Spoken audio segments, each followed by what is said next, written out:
Let's see how it goes. The first rule of being an A-list streamer is brutal. How true is it? Once you turn the camera on, you never get to turn it off. To the world, he's XQC, one of the most watched, highest paid personalities on the planet. XQC is the biggest streamer on Twitch. The fame, the 9-figure deals, the constant roar of 40,000 live viewers. From the outside, it looks like the ultimate success story. But that is not the story you're about to see. This story is much darker. Because sometimes you get everything you ever wanted, just to lose everything that ever mattered. That's nothing. You're not the victim here. Now, every story about a downfall starts somewhere, and for XQC, it started at the top. Felix Lengyel was a professional gamer turned full-time streamer. Online, he went by XQC, and by early 2018, he'd already built a massive following. Over 200,000 people followed him on Twitch. Damn. Every night, thousands tuned in just to watch the madness unfold. Nobody will ever do XQC was the definition of an internet troll. He talked weird, said whatever popped into his head. And yeah, he wasn't exactly the cleanest guy around, but that's not really the point, because he could make quite literally anything entertaining. Back then, the magic was in his reactions. It really didn't matter what happened. Dying in game, getting stream sniped, some annoying TTS donation. He'd explode, lose his mind, and somehow make it hilarious. But over time, the chat started catching on. They realized that the more they pushed him, the better content got. So it kind of became this game. Who could piss him off the most? Who could get the biggest my reaction? god, so it's Every week, chat's the stunts got problem. worse, and what started as harmless trolling was slowly turning into something mean. The line It's chat's fault. This is chat's fault. I blame between chat. stream and real life was starting to blur. And in about 2 seconds, someone was about to take it too far. I'm coming out, coming out, coming out. Yes. What? Hands up, hands up. For the first time in his life, Felix found himself staring down the barrels of a few standard issue LAPD Glocks. A viewer from his stream had found his home address and called the police reporting a violent threat. Wow. This is known as swatting. It's an internet prank that's gotten people killed before. And for Felix, this was the moment that changed everything. He had 3 guns at me. What the?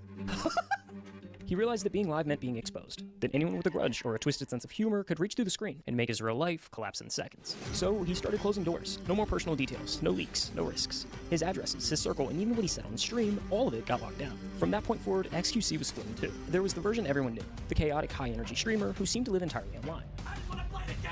And then there was the other side, the one he kept completely off camera. Wait, hold on. What does it say? He lived entirely online. I was trying to read it, but it went too quick. And then there was The cost for happiness is ridiculous. Anything I do that furthers me or gets me in a place that isn't as dark as it usually is, I get major pushback from every angle. I posted that I was moving to Vegas for a while yesterday to escape it all. Do you see the response? the other side, the one he kept completely off camera. That's where this story gets interesting, because what the internet thought they were watching wasn't real life. It was a reflection stitched together from a million half-truths. What was actually happening behind the scenes is a whole different story.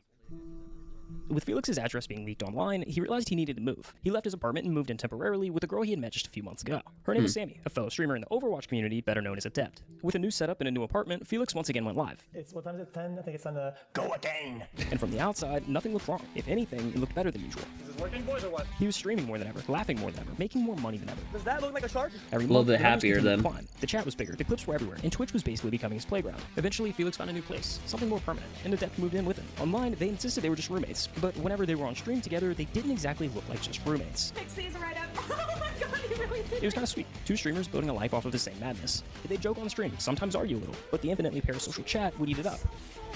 Why can't people like be roommates without other people online assuming something It of felt it? like a look into his real life. And maybe that's why nobody thought twice when things seemed off. If he changed rooms, it was just a new setup. If he ended the stream early, chat blamed the bad sleep schedule. Little things you only notice when you already know how the story ends. From 2020 to 2022, it was the golden run. XQC became Twitch's poster boy. He was the single most watched streamer for 3 years in a row. He'd go live for 10 hours a day, grinding some random game or reacting to whatever was trending. Then go Damn. sleep, wake up, and do it again the next day. On the surface, XQC was living the perfect life. He had the fame, the dream car, the $1 million mansion, and the cherry on top of it all, Felix and Sammy finally told their fans what everyone already knew. They were dating. Everyone watching thought, damn, XQC's living the dream. And for a But- while, maybe he was. But in reality, everything was falling apart. To understand why everything went wrong, we need to rewind, all the way back to 2018. After moving in with Adept, the swattings didn't just magically go away. Somehow, within weeks, his address kept getting leaked online. And What once the he was frick? out there, it was only a matter of time before the police showed up at his door. Dude, actually, get me the out of here, man. I'm so f***ing knowing all of it, man. Holy shit. Y'all get the f*** out of here, dude. I'm not the man. I don't want to live anymore. Felix learned fast. After those first incidents, he made sure it never happened live again. No cameras, no chat reactions, nothing for the trolls to feed on. We'll be on the move for a little bit, but it'll be fine. I'm not gonna talk about it too much. It's whatever.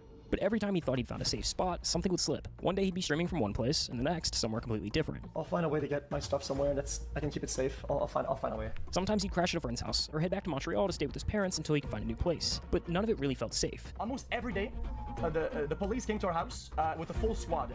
I was genuinely scared I was going to die. Now, You know what's funny? That people are just so, whether they have something against someone or just that bored that day, they're willing to do this kind of stuff.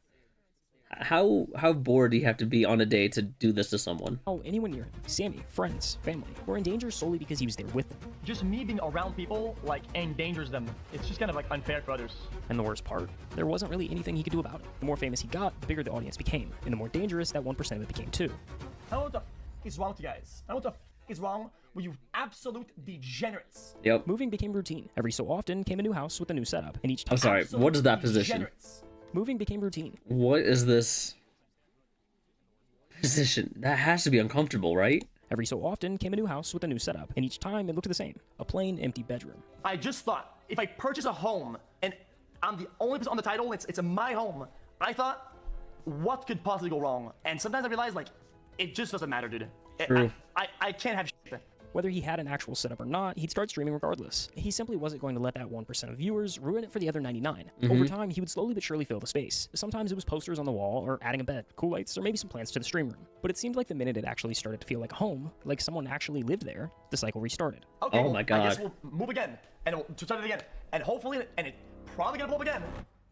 After a while, you could see it wearing on him. The sleep deprivation, the junk food, the constant anxiety. It all started to pile up. Somewhere in that blur of streams and relocations, the pressure began to break through. XQC is, if you watch his content, renowned for being really, really bad at sleeping. X has night terrors where he runs through the house screaming. Felix started having night terrors, real physical ones. This morning, I was bloody. Yeah, I did have a fight actually. Oh, that's crazy. When he wakes up to that, do you freak out, Adept? It doesn't scare you? He'd wake up gasping, disoriented, sprinting across the room trying to escape something that wasn't there. And so, oh my god. I just wake up with no air, and I just run. Dude, there's like holes in the wall because of it. Dude, look, Jesus. one of the bed. Look at that. Literally ran straight into the wall. Whether he was with Adept or staying with friends, they would have to pull him out of it before he hurt himself. But sometimes he didn't wake up fast enough. I woke up and I hurt myself in panic. That's all. So I don't really know what happened, but it should be fine for now though. I think it's gotten better though, The right? next day he was still alive. Because for Felix, stopping meant thinking. And thinking was worse. In a way, when I go live, I have my own little sun or my little spotlight above my head, right? Recently, it's been like, spotlight goes off, and it's just darkness. At one point, after years of this cycle, things got so bad that he started writing a will. He genuinely wasn't sure how much longer he'd last if things kept going the same way. I had a bunch of bad thoughts. Things kept happening that were really bad and scary. I felt like I wasn't gonna live very long. When he began going through what he had and figuring out where it should all go, it naturally fell to his family. But one name wasn't there, Adep's. And when she found out, everything blew to Kingdom Come. This was the start of something that would turn into one of the most bizarre and public breakups the internet had ever seen. After that, things just kind of like started like blowing the f up, you know? When Adept found out, If she's only the girlfriend, why would she care that none of his stuff goes to him? Or her, sorry. If something happens to him, why would she care if none of it goes to her? That's what I meant. she wasn't included in Felix's will, the tension between them began to boil over. Why are you raising your tone? Because You're raising your tone. Really annoying. You're raising your because tone. you're like, I'm tired of hiding behind this shit that you do every time. Okay, can you understand that I always do this, and it's not Oh talking. god, here we go. What started as a couple's argument slowly grew into something much bigger, one that pulled in Felix's family and refused to fade. Sammy, you I called did my not. family psycho, crazy, You did conniving that ass too. crack. I Went blamed against myself. our You agreements. talked to me You for 3 went hours, against our blaming private everybody else. conversations. I do this with you anymore. You are not a victim Okay, here. You have you're never not- been a you're- victim okay, here. okay, I'm done speaking with okay, you. I'm You done are as well. not a victim. It's Stop okay, victimizing I'm yourself. sorry. This got too heavy. I'm sorry. Bye. Over the next few months, things only got worse. Arguments kept resurfacing, and every attempt to fix things seemed to just make it worse. You're so cringe. Sammy, see? Classic. Just like before the stream, you say an argument, or say your remark, and you leave it, and then you're like, I got him, dude. It's not how it works, though. Eventually, Felix felt like he was cornered, like he had to choose just one. I mean, it Family seems like or he's death. cornered I at was this cornered point. into choosing between family and Sammy, and unfortunately, what happened is that I kind of just chose family. And that decision set off everything that came next. Why are no other streamers talking about XQC divorce? Like how major it is. this ain't like some little thing. Like, this is major. This is having an impact on him psychologically. After a string of public arguments, intense on-stream moments, Adept took things a step further. She filed a claim saying this wasn't just a breakup. According to her, she and Felix were married under common law, which meant she was entitled to half of everything he owned. Within weeks, the dispute moved from live streams to courtrooms. In Texas, official filings started rolling in, and the court stepped in to stabilize the situation while it played out. Adept was granted exclusive use of Felix's BMW and Tesla. Felix, on the other hand, was suddenly restricted. No more luxury spending, no gambling, nothing beyond the essentials. They were barred from entering each other's homes, and more importantly, forbidden from talking about any of it online. Essentially, a gag order. Once again, Felix was split in two. The version everyone thought they knew, and the one left behind. They're not allowed to talk about it. They're not allowed to... So they were limited to what they could do, but she was allowed to drive his cars, but they weren't allowed to see each other. The camera turned off. Confused. But this time, the internet filled the void. Today, those court records are sealed, but back then, they were open to anyone who knew where to look. A few creators dug them up before they vanished behind closed doors, and with each new filing, the internet got another glimpse into the story Felix couldn't tell himself. Hey guys. How's it going? What's going on? This is Stephen Asarch, a journalist who's written for outlets like Business Insider and Rolling Stone, but more importantly, he was one of the first people to break this whole story. The common law marriage itself always seemed really odd to me. Her only evidence behind the common law marriage was in 2020, they went to Canada and they told the TSA that they were married because that was the only way they were going to get in because of COVID protocols. A common law marriage basically means you're married without the ceremony or license. There's just 3 requirements. You have to live together, tell people you're married, and both agree that you are. Jesus. Miss one of those, and it doesn't count. Felix has never publicly made any sort of statement that the common law marriage was in fact real. I'm not married! I don't want to like bash it down. I don't want to just like say she was grasping at straws. It is hard to discuss this story without thinking ill of Adept, because if you just look at the court filings, it does seem fairly malicious. Her whole document was all about, I need spousal support, make them pay. But, you know, taking her opinion into account, it was clear that she felt that she kind of built this guy up and kind of helped him reach the level that he reached. Speaking of crazy deals, XQC. I think it was more the fact that she was offering for him to a place to stay, was it not? Right? Just because of the whole situation with everything? One of the biggest streamers on Twitch just took a deal, a 2-year deal, $100 million with Kick. Wow. Everyone, when it came to XQC, was focused on the Kick deal. What is going on? $100 million. This is a non-exclusive contract for 2 years, meaning XQC gets to have his cake, eat it too, and the baker. It was and still is the biggest streaming deal social media has ever seen. Yet somehow it came right when XQC seemed to be at his lowest. I understand that XQC can kind of feel slighted by all of this. Right. You know, I was watching the Impulsive clip earlier, and clearly, you know, this still kind of bothers him. Felix, I gotta ask you this: are you going to give all of your money to your ex-girlfriend?